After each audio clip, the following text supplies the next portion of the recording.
Welcome to the next episode in the PDDL Tooling video channel. Now this time we are going to introspect into plans, see what can we do with plans, see how to validate them, visualize them, and evaluate what's going on during plans.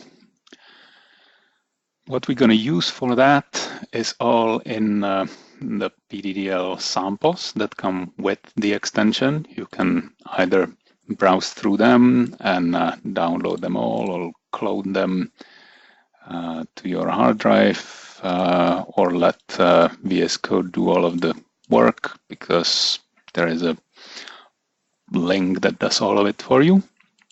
But I've already opened it, and we are going to look at the airport domain within the sample set. And the airport domain, it works with simple things like planes, runways, gates, cleaning crews, fuel trucks. And the simple problem we're going to work with is consists of a runway, single plane, single gate, single cleaning crew, and single fuel truck. And let's just run it. If we run, we get a plan, and the plan is simple, as you expect for single plane. This is really not much of a planning problem. And you can see what's going on in there. But if you notice, down here at the bottom of the output, it says, although we got a plan, this is not one of the expected plans. So the test case here actually does specify an expected plan. And this is where the expected plan is.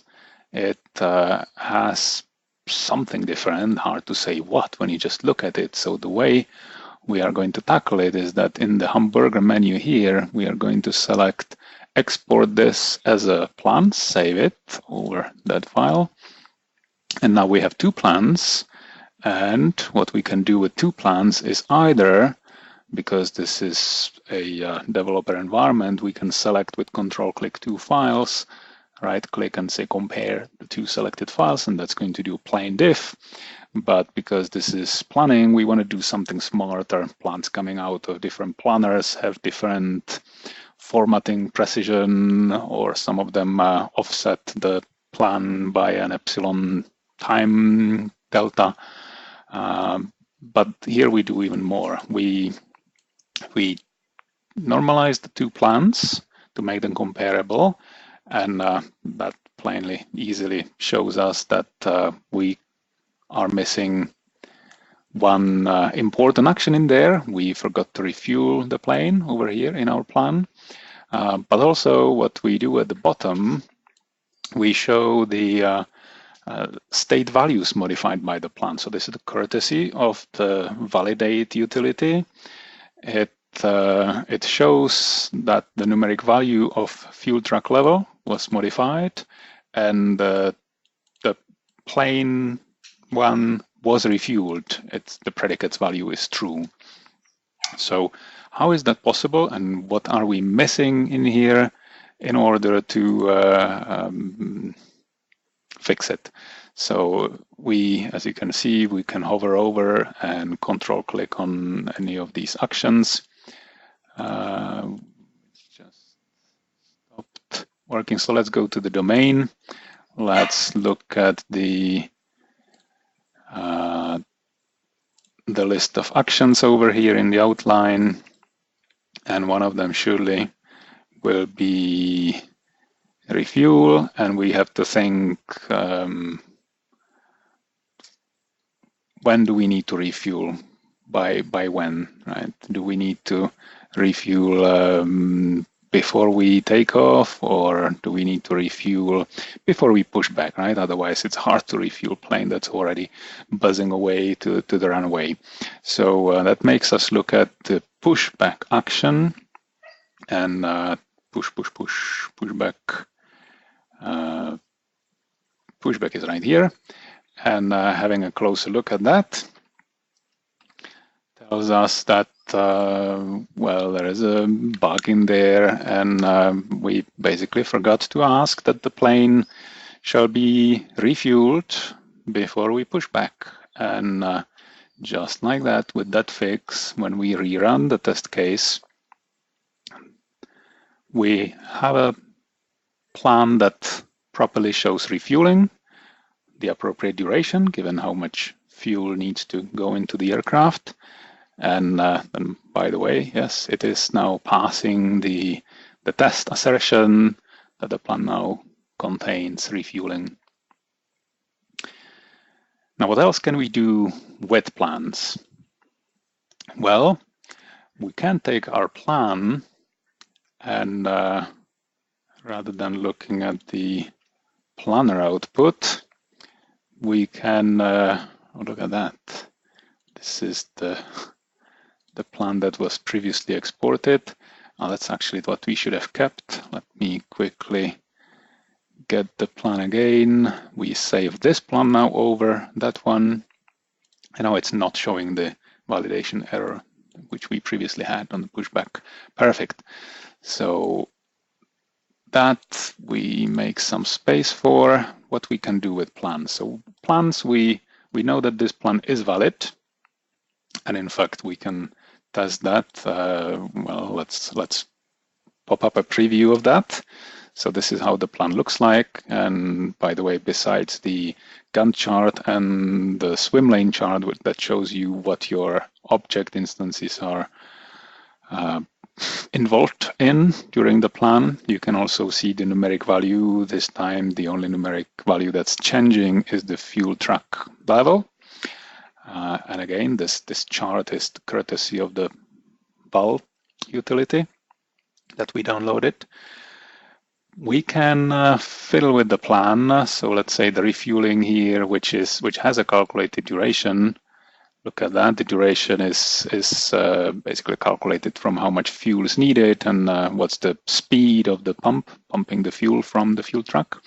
If we say this is some humongous duration, well, we can see that visually, that that's how the plan changes. And also we get a validation error now that the fueling, there is an unsatisfied precondition. So we'll look for where we need to fix it, and fix it right here. Similarly, if we say the fueling itself starts, say, at time 19, then it pushes it like that. And did it fail the plan? Oh, not quite yet. Well, we would have to push it beyond the start of the next one, I guess, and that we're already put actions out of sync. And well, yeah, that's not an easy way how to break the plan this way without modifying it too far. But yep, so now I've fixed it back, and my validation should kick in. Should. Let's just make sure that this is valid.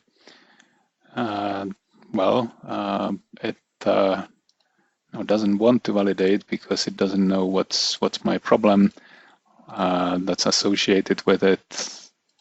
Do we have a problem?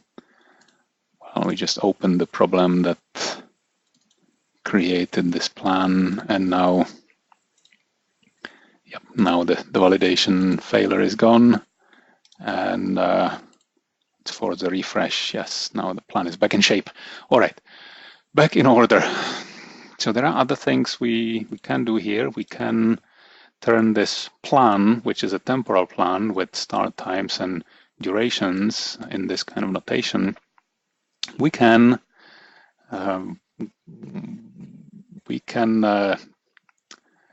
evaluate the end values of the plan, similarly as it was showing on the diff, and you can see the fuel truck level right here at the end of the plan. Let's right-click again and do convert plan to happenings. Now from the temporal plan notation, we will convert it to a kind of notation that has the plan happenings one after the other, starts and ends, or two starts in parallel. And now this one is fairly nice for, if you try to understand what exactly is each of these doing, you can right-click on the text again and say, well, execute the plan virtually and show the effects. Now, clicking on that, and courtesy of the validator, we can see that the effect of land P1 on runway 1 is that the predicate landing is true and the predicate available runway is false. And similarly down here, we can see the value that is assigned to the fuel truck level. This is why it was not changing with the duration, because it's not calculated from the duration. It's calculated from how much the plane one needs. So that's how this works. If you want to look at it on a even more challenging domain, let's abandon the planes and just close everything and go to something more numeric, like a coffee machine. So coffee machine that boils water and pours 1 cup of coffee is encoded in here. And if I run it, which would be the simplest way to show you what it does, it boils the water for some period of time, period that's calculated, given the initial state and a goal. You can see that there is a room water temperature. Well, okay, room would be more like that. And the cup is in place, and the cup capacity is a large cup, 250 milliliters, quarter of a liter.